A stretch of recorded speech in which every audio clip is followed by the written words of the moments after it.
Morning, everybody. We'll just give it a minute for everybody to join, then we'll get started.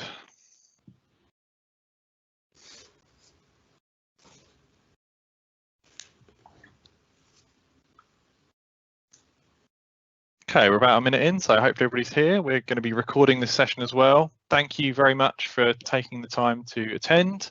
This is Microsoft Teams run a great, free and secure online community event. This deck and session was put together because there's been a lot of interest in the community around how to run online community events with Microsoft Teams. So obviously with current world events, there's a lot going on where people can't travel and get together physically, but that's no reason that you can't have a great event online. And there's a lot of upsides to having online events in terms of global reach, recording them for reusable assets, and letting people get together that couldn't otherwise travel. So hopefully in this session, I'm going to go through how Microsoft Teams can help serve you and your community events. This session covers a few different things. So we're going to talk about creating a simple single-click join experience for everybody to participate. So Teams does a lot, but we'll talk about the minimum you need to do an online event. We're going to go through some myth busting. So there's a lot of misconceptions around using Teams, and we're going to help bust some of those myths around things you can do, things you can't do, that type of thing. We're then going to dive into features and how you should configure them optimally for a community event. So using the lobby to manage attendee joins, presenter roles, attendee roles, those type of things. How the join experience is for a remote attendee. So your end people coming to the user group, how they experience the join and any tips and challenges for them. Tips for presenters, very important to make your content engaging, but also how to present with video, how to control the session, that type of thing. And then some real advanced tips that we've got lots of experience doing this, and we've gathered lots of input from lots of MVPs all around the world. So some tips from those people that have run real events. And finally, we're going to go through roadmap. So some of the things that are coming in Microsoft Teams that will help your events even further. Before we get into the agenda, kind of set the scene, Chris is going to take us through some other online events, both local and global, that have used Microsoft Teams, just to give you examples of it's being done in the real world today. So over to you, Chris. Thanks very much, Tom. Yeah, it's an amazing to be here. So thank you ever so much for the opportunity, and we hope that you will enjoy this presentation today. So just to pick up from where Tom handed off, Teams is being used today for events all over the world. It's being used for global events, it's being used for regional events, and it's being used for local events and user groups. We don't just want to give you a presentation that talks about the how. We want to show that this is already in motion and being used widely. So the first kind of, I guess, the best example that we can give of an event being held in Teams is a global one, and that was the MVP Global Summit. Now this happened online between the March 16th to the 19th. Microsoft were very advanced in terms of their response to COVID-19, and so this event was going to be held at Bellevue and Redmond in the United States, and Microsoft changed it to become a virtual event.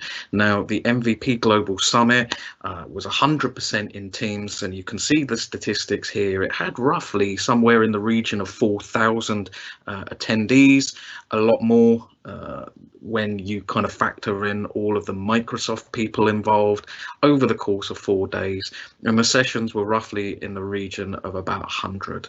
So they managed to take this from a physical event to an event in Teams within a few weeks, and the benefits of that were that not everyone could get over to Redmond and Bellevue, so it gave universal access to MVPs to be able to access the event and the content, and the feedback from that was very strong. A lot of people were originally skeptical about doing an online event over 4 days, but it worked out very well for them given the circumstances. And it's important to point out here that Microsoft doesn't just use Teams for these big global events. If you see on the right hand side, they use it now for product group interactions with MVPs. They use it for boot camps and training and workshops and courses and symposiums. They use it for AMAs on the tech community. They use it for roundtables. They are using Teams in everything that they do and trying to apply it to all these different events. So what I guess an ask from us would be is think about your event, think about what it is that you want to achieve, and you can 9 times out of 10 fit that within Microsoft Teams. So if we move now onto an example of a regional event, I run a user group called the European Teams user group that's been in existence for roughly the past 18 months, and we do all of our user groups every single month over Microsoft Teams, but twice yearly we do a big event called Teams Fest. The last one we do was in the beginning of April. Now this had a more modest 700 attendees. They came from all over the world, but we managed to be able to execute this with only 3 organizers. So with the power of Teams, with the ability to be able to create meeting rooms, to be able to put agendas up, to be able for utilizing functionalities like anonymous join, we managed to hold 42 sessions over those 5 meeting rooms over the course of a single day. And like the MVP Summit, the feedback that we got was excellent. So that had an 88% net promoter score. Now what that means is a net promoter score gives you an indication of how many people favored the event and are likely to return in the future. So of the 700 attendees, almost 9 out of 10 would attend that event again in the future within that format. The event got an all-up score of 4.8 out of 5, and the speaker score also, because of the quality of the team's experience, got a 4.7 out of 5 over the course of the whole day. And because all the sessions were recorded to Microsoft Stream, it was very easy to then download them and upload them to YouTube to put them on the public platform. So within 7 days, all 42 of those sessions were online to be able to consume on demand. Now, when we did all the feedback after this event, so this happened in the days after Teams Fest at the beginning of April, we asked attendees what they valued the most, and in addition to that kind of quality content and speaker, they liked the whole fact that it was easy to join with Microsoft Teams, but also that it integrated with other apps such as Microsoft Forms in order to do polling in the meeting.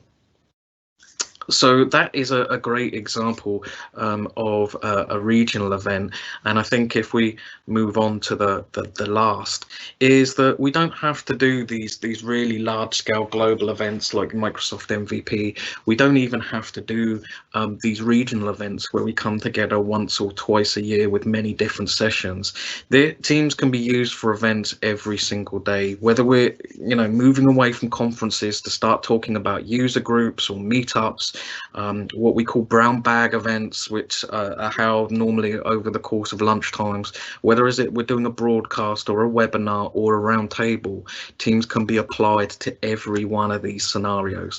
And Tom and I have just put together I guess a group of selected events that we know use Teams on a daily and weekly basis. This is being used, as said, all across the world. So I hope just in the last 5 minutes you've managed to get a good idea that Teams is being used now, today, everywhere for events. So Tom is now going to proceed with giving you all the ways that you can unlock that.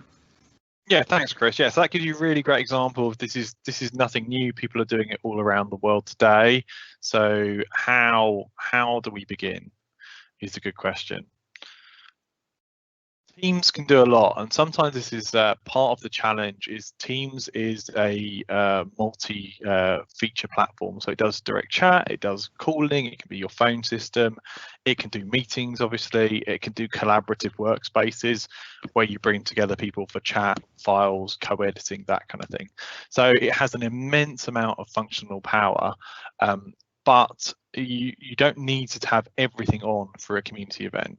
So you might want to use some of these features like collaboration to organize your event. So Chris talked about his event.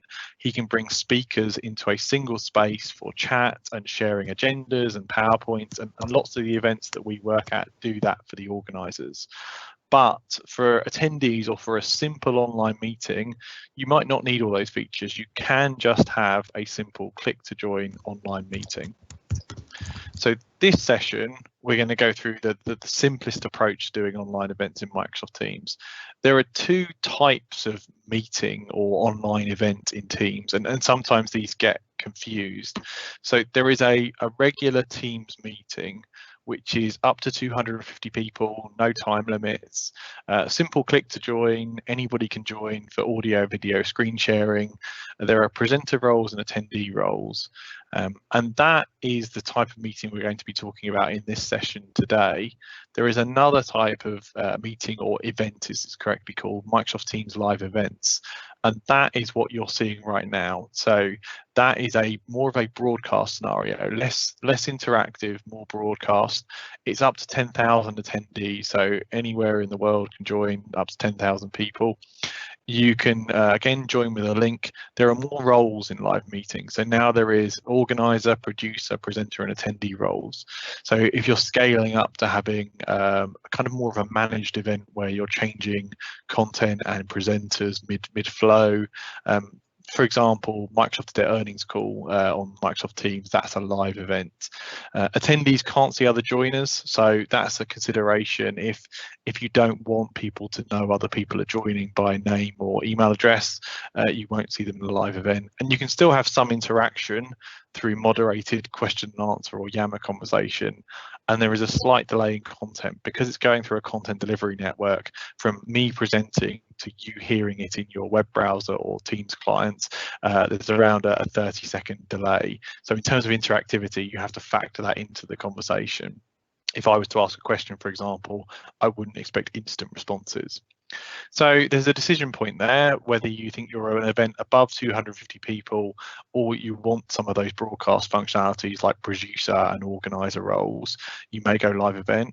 But for this session, for a starter group, if you're not going to top out above 250 people and the other features on meetings are okay for you, that's the recommended route. Certainly getting started, it's easier to get started with a meeting than a live event in some ways. If there's demand out there, we were happy to do a session on live events as well. So starting with just a simple meeting. So we saw lots of demand for this. There are other platforms like Just Meetings platforms that operate this way, that don't have all the collaborative and calling features, but you can do exactly the same in Teams. So you can have a simple URL that is click to join, up to 250 people, and anyone can join. They don't need an account, they don't need any special privileges, they just need a browser to join. It's worth taking a second to say what Microsoft Teams isn't. Microsoft Teams isn't an online event platform. It hasn't been built for the ground up for externally facing live events in the sense of registration and event management. So it doesn't have a direct sign up registration system. It doesn't have any kind of survey system automatically built in for attendees after the event. But there are lots of things you can do with things like Office 365 forms to create simple registration processes. So you will need to have another tool or some kind of outside process to gather registrations, to gather email addresses, to send invites, those type of things. That's not what Microsoft Teams does, but for holding the actual event, that's where it can work really well. So in preparing this session, we talked to a lot of different user groups, a lot of people around the world, community leaders, and kind of gathered some challenges or perception issues around Microsoft Teams. So these are some myths that we picked up that are commonly kind of objections to using Microsoft Teams.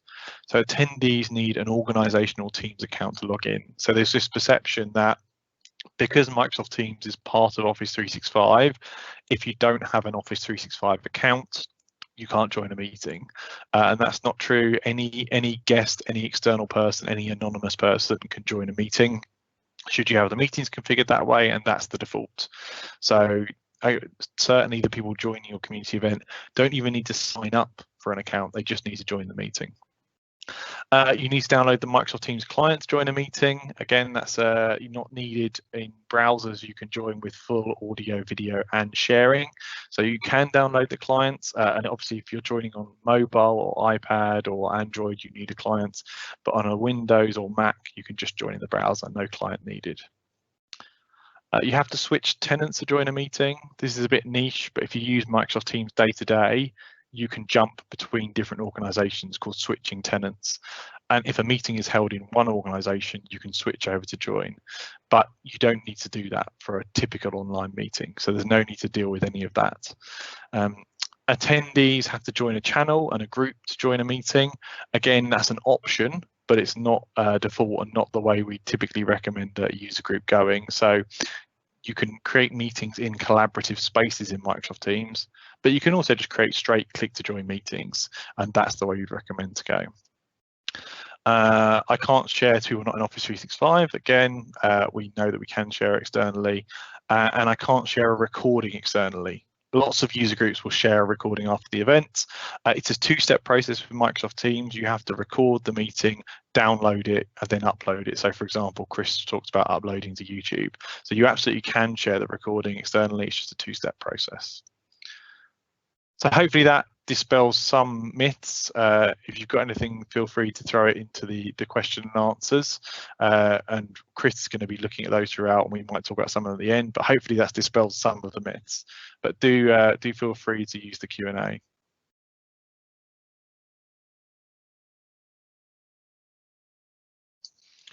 So how to set up a simple community meeting. Again, there are lots of options in Teams. This is not 100% prescriptive, but this is a way we know that works really well and is the simplest path to an online event. So schedule the meeting in Microsoft Outlook or in Teams.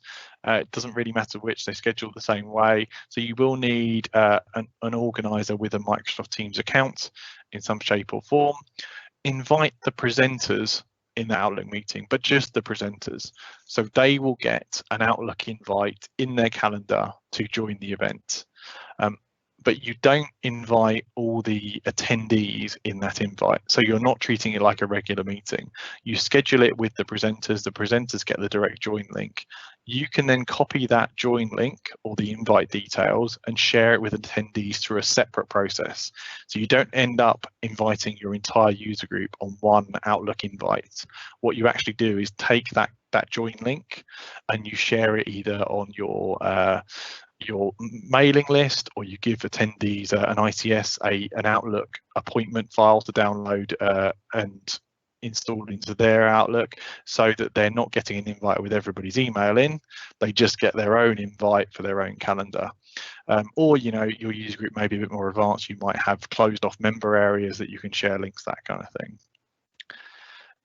In a Microsoft Teams meeting, there are a few options to configure. We recommend defining the presenters, and that makes everybody else attendees. And there are some good reasons. Attendees have less control over the meeting than presenters, so we'll talk about that in this session. You can schedule presenters either in the org if they're in the same org as you, or if you don't have them in the same organization, i.e. the most likely scenario is the presenters are in a different organization to you, you can bump them up to presenter during the meeting, and we'll talk about how that works. Organizers can also control the lobby process, so you can control who can attend the meeting, who can get into the meeting. So let's dig into that a little bit further. Hopefully that makes sense at the high level. We'll now go through the steps. This is the scheduling process. It's exactly like scheduling any meeting within your organization if you use Microsoft Teams. There's nothing special here. You go to Outlook or you go to Microsoft Teams calendar and you do a new meeting, and you will see a meeting options button. And the meeting options button lets you say who can bypass the lobby, who the presenters are, and again, we would usually configure it to have the lobby on and have specific named presenters. This just gives you a bit more control over the meeting. So why am I saying presenters and attendees? Well, attendees have much less control over the meeting. So the nice thing is they can still speak and share video. So the presenter has mute control over attendees, but if you want more of an interactive event, attendees are on the meeting in real time. So they can jump in and ask questions live on voice and video if they feel like they want to, or in the chat in the meeting as well. So they can participate in chat interactively throughout the meeting. And we on our user groups find that really powerful. While people are presenting, the chat acts almost like a chat session for that meeting content. So people can ask and answer questions. You can have a moderator in the chat that is looking after the attendees in terms of trying to proactively ask questions, share links, raise questions with the presenter, that kind of thing. What they can't do is do any of the meeting controls. So remove participants, mute participants, take over sharing, stop or start recording. So you can see how you get a bit more control if you go presenter and attendee. If you don't choose that option, everybody has the same rights to the presenter, which may work in a very small user group, like you know and trust everybody in that group. But as you expand groups out, you just don't want the overhead of an attendee misclicking and trying to take control, or anything potentially malicious. So if they're an attendee, they have limited control over the meeting. And then in the meeting, the organisers and presenters have extra controls. So I mentioned making people presenters. So if you want to make people outside of your organisation presenters, during the meeting, an organiser can right click on them and do, or hit the 3 dots and do make presenter. And that gives them the same rights as any other presenter.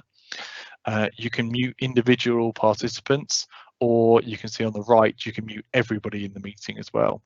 And that mute control is really important as your meetings or community events grow. So very often someone will accidentally join and have background noise. You can quickly mute all. And again, we would recommend having a presenter who's presenting content and someone else responsible for moderating chat and mute and control and helping anybody with join issues troubleshooting.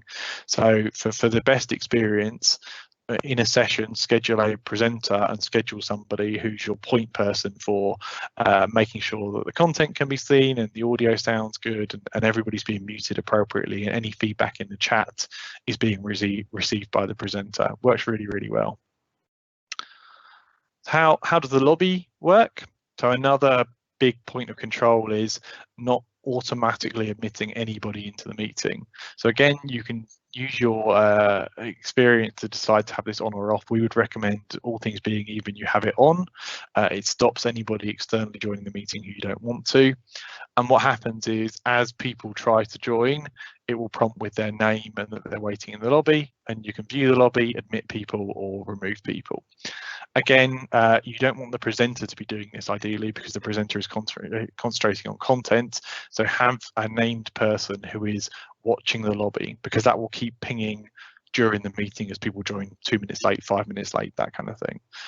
But a really good way to control who's in the meeting and be able to take anybody out of the meeting if they're causing an issue and they can't automatically get straight back into the meeting. So that is how the experience is for the organizer scheduling the meeting and the presenter presenting on the meeting and controlling the participants. But what about the other side? How is the experience for the people attending your community event? Well, for them, they're going to get a normal click to join link, however you choose to share it on your website through the Outlook invite. They can join just by clicking that link and have a full audio, video and content experience right in the browser. If they're using the new Edge browser from Microsoft, or they're using recent Chrome, they don't even need to install the client. They can just click that join on the web button that you see in the screenshot there. If they're doing this for the first time with Teams, they will get a pop-up in the browser saying allow audio and video, so make sure they know how to do that. If they want, they can download the Windows app and we'll get in on Windows or Mac. It's basically the same experience in the browser and the app, so whichever way they want to go. Obviously, it's a modern platform, so you can expect people to be joining on mobile. So Android and iOS, there's a Teams app. Again, they click that link, they'll be prompted to install the app, no problem. And there's, we'll talk about it in the roadmap, but there is an even further improved join experience coming, where that web page is much simpler. So it will just say join the browser, join on the app, and you click and you're done. So just a much cleaner join experience. My recommendation would be, if you think you're inviting people who don't use Teams on a regular basis, in the invite or on your web page, talk them through some of this stuff so that they know how to do it ahead of time. It's a great place in your invite to say, hey, you can join by this method, hit this button. People don't tend to look at those instructions until they try and join. So having them in the invite or on the join web page for your event can be really useful. From an attendee control point of view, when they join, they will end up in a pre-join screen where they can control their devices and their audio and video. So that's a good opportunity for them to check they've got the right speakers, the right microphone, and if they want it, the right camera enabled. And they will see a video preview of themselves if they have a camera enabled. But also during the meeting, they can hit the three dots and change their audio and video device. Again, it's useful if you're having a larger event for the moderators to have something to reference, say, hey, this is how you can change your audio device if you can't hear yourself, or hey, this is what to expect from a join experience. So that's the attendee experience. Here are some tips and best practices. So for presenters, good connectivity is really important. So ask your presenters to wire in directly to their router if you can. If they're on Wi-Fi at home, it can be affected by all sorts of other things, other people's Wi-Fi, kids gaming at home, different people doing different things on different devices around the house. So if they can wire in, they'll have the most likely reliable connection. Audio is very important. So having a good headset, never using PC mic and speakers, preferably not using a kind of a phone, like a mobile phone, earbuds type headset. Those headsets just aren't really built for maximum audio quality. So there are a whole bunch of certified Microsoft Teams devices. There are a number of vendors. If you can, get your presenters to use a proper device. And again, if you want maximum reliability, there are great wireless Bluetooth and DEC devices, but if they wire into their PC, that's one variable that's out of the way. If appropriate, video drives great engagement. We will always present on video, so seeing the presenter can really help with that.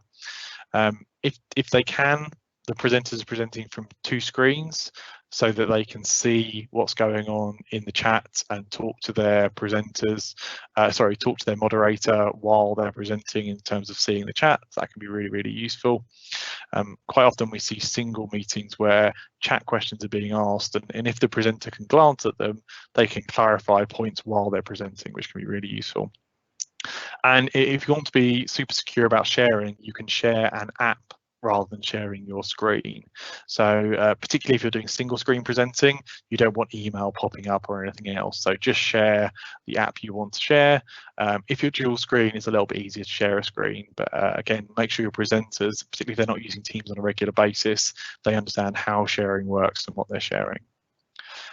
This is my number one tip. Have a moderator, have a helper on hand, someone who knows Teams a little bit, who can proactively check that audio and video is good. They can moderate the chat. They can hit the record button for you, so you don't have to worry about that. And they're just constantly watching for any attendee issues or any other issues, like mute all, for example. So it takes the stress out of it from a presenter point of view, because they're focused on content, and they know that if anything is an issue, they'll proactively get flagged it, so they don't have to keep maybe checking another PC for is it still presenting, are you still seeing my screen, that type of thing. I see a question in our chat here about, does it work with 3 screens? Yeah, absolutely. You can have more than one screen. At the moment, Teams is a single screen app, but on the roadmap, they have pop out for meetings and pop out for chat. So you will be able to spread your team session over multiple screens proactively. That is a roadmap item I'll talk about in a minute.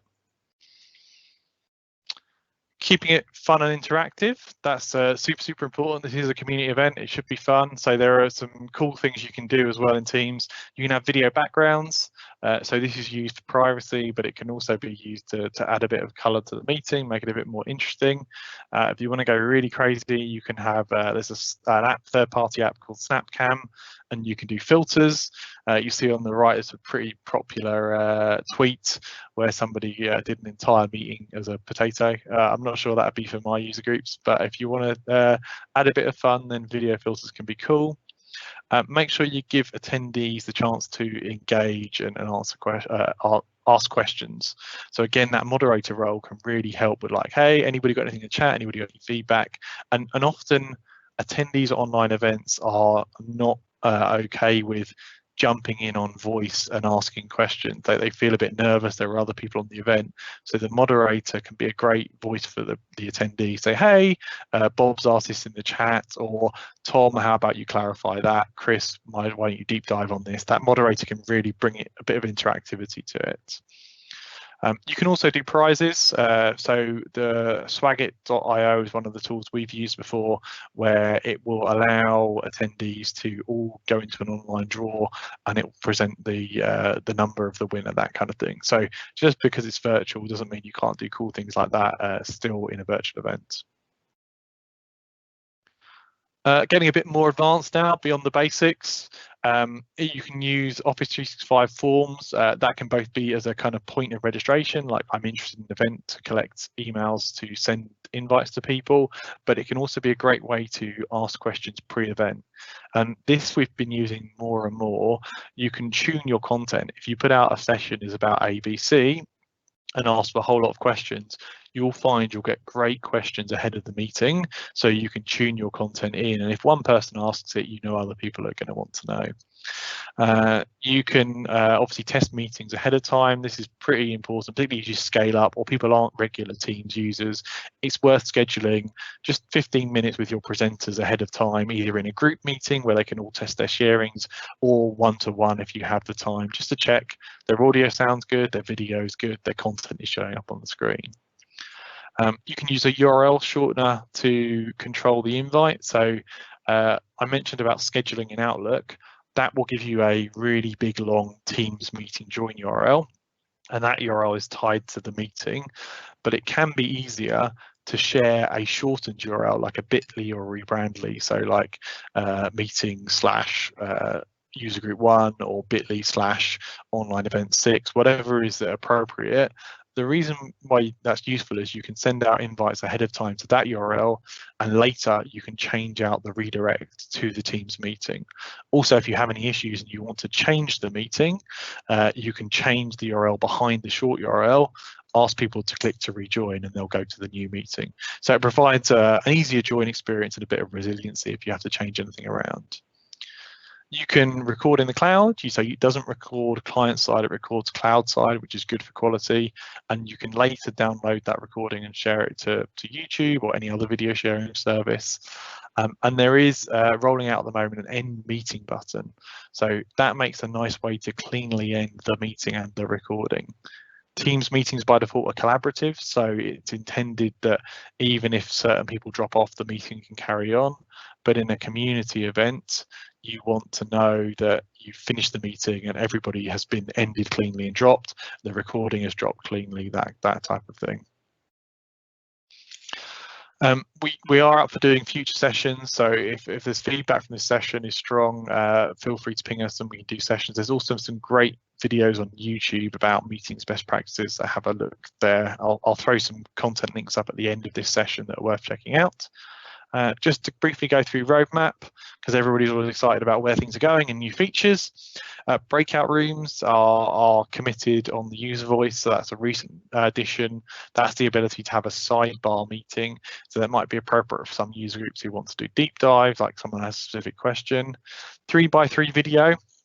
So you see on the screen, that'll give you 9 concurrent videos.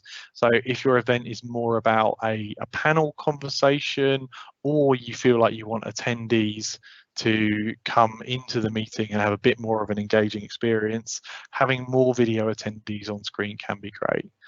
It's worth bearing in mind that when you have content on the screen, those attendee videos are going to be along the bottom. So if you're more content focused, I think lots of concurrent video is less important. But if it's more of a panel or a conversation or a chat-based user group, like the brown bag type scenario maybe, then that 3x3 video is going to be really, really powerful. You can obviously change the meeting options pre-meeting, but you'll be able to change them during the meeting in a future update. You can export the participant list, so knowing who attended versus who registered can be really important for some user groups. Presenters can start the meeting explicitly, so rather than having anybody be able to start the meeting, it can be locked down to just presenters starting. I mentioned earlier the meeting launcher experience, that browser join page being a bit simpler. There's some improved audio video codecs, all good stuff to kind of optimize your experience. And if you choose to use it, dial-in numbers are now hidden, so other participants can't see the phone number somebody's dialing in from. Just scanning the chat as we're talking, questions come in about how do you do recording? It's a great question. There are these 3 dots in everybody's control, and you hit the 3 dots and record meeting will appear. It will only appear to presenters or organizers, but that's how you'd start a meeting recording. There are lots more features coming on the roadmap. There's a user voice link there. Microsoft really want feedback on this stuff, and everybody says that about every product, but you should see the pace that features are coming out to Microsoft Teams and the innovation. They really are looking at feedback and improving. And you see on the screen here, here's the hands up experience for someone who has a question, they want to flag the question, and there's the improved meeting join experience. So much cleaner, join with the Windows app, join on the browser, or open the existing app. So I do really encourage you to give your feedback on user voice. It is looked at on a regular basis.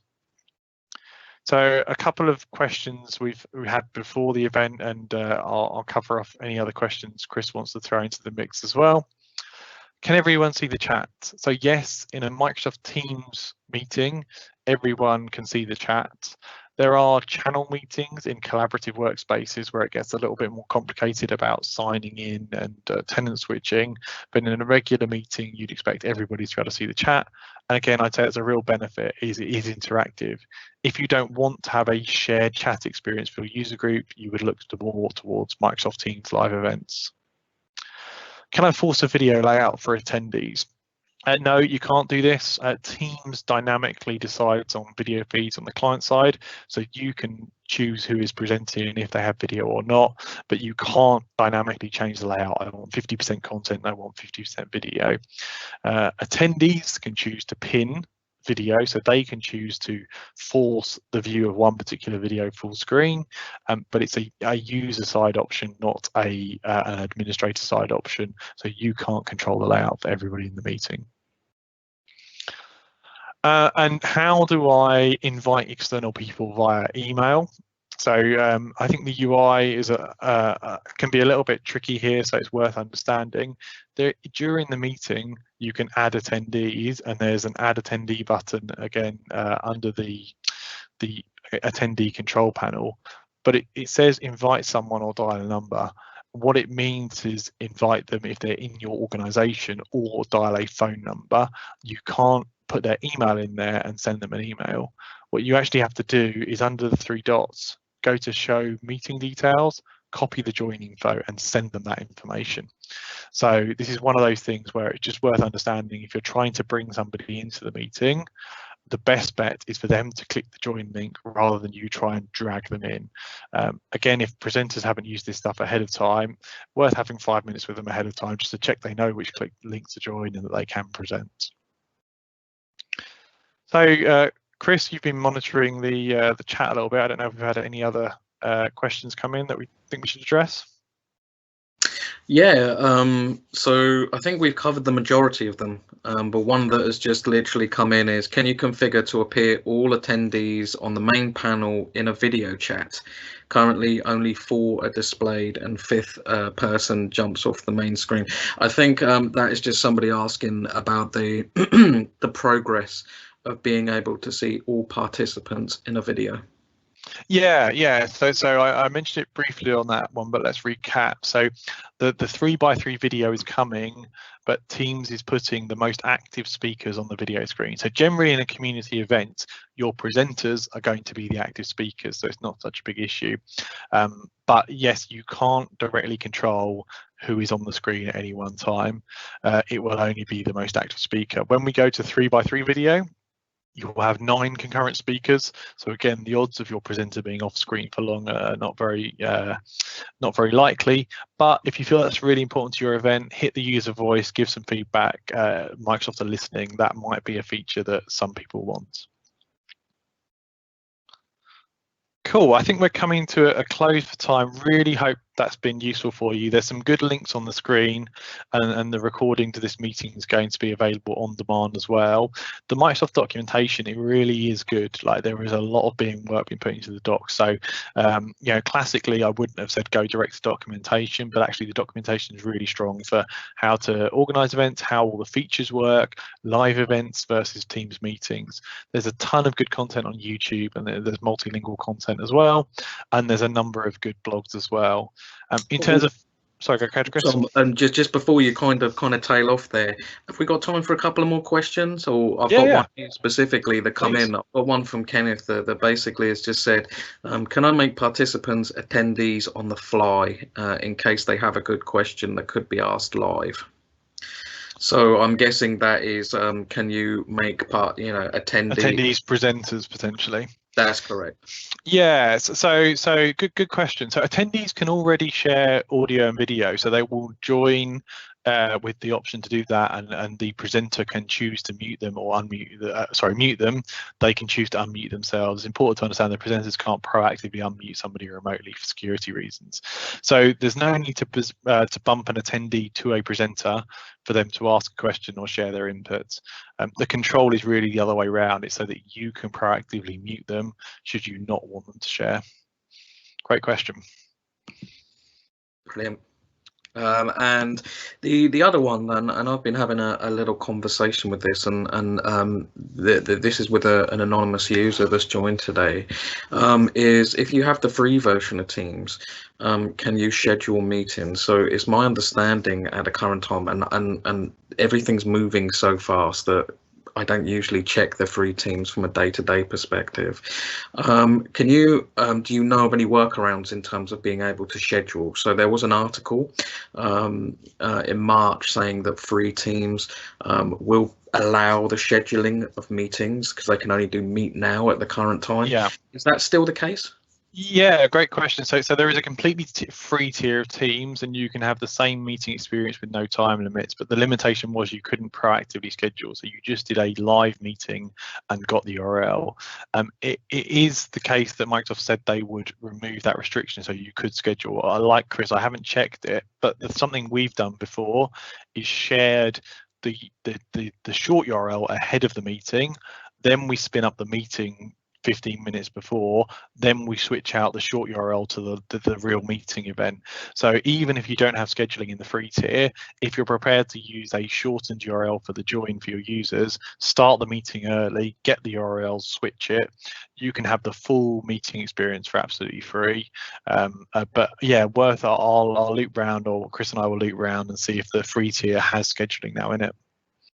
Yeah, that's another as kind of potential workaround for doing meetings in private channels as well. That ability hasn't come in either. You can use exactly the same method as Tom has just said. You start the Meet Now, get the link URL from the actual Meet Now and then post it up where you need to be there. So that Tom's solution would actually work not only with free teams and scheduling, but also with meetings in private channels too. That's a great call, Tom. Yeah, thanks. Yeah, it's one of the tips that, like, definitely Bitly, Rebrandly, it just gives you so much flexibility that it's worth doing just to have that option, even if you don't use it heavily. Cool. Well, looks like we're there on the chat and the questions. There's some links there. This was really an opener for conversation. Chris and I are super active on social media, or on Twitter, on LinkedIn. There's a whole community out there, so use the Microsoft Teams hashtag, ask your questions, and if you're looking for further support and events, again, the community are there to help. So fire your questions out via this meetup, via LinkedIn, via Twitter. I'm confident someone will be there to help you, and we'd love your feedback both on this session and generally on using Teams for community events. We do it. We've gathered event info from other people that have done it, but by all means, there are people doing bigger and better and different events on Microsoft Teams, and we'd love to hear your tips and best practices too. So thanks for taking time to join us. Thanks if you're watching back on the recording. Let's let this be the start of the conversation, and we'd love to hear your successes on community events on Teams, so please do share.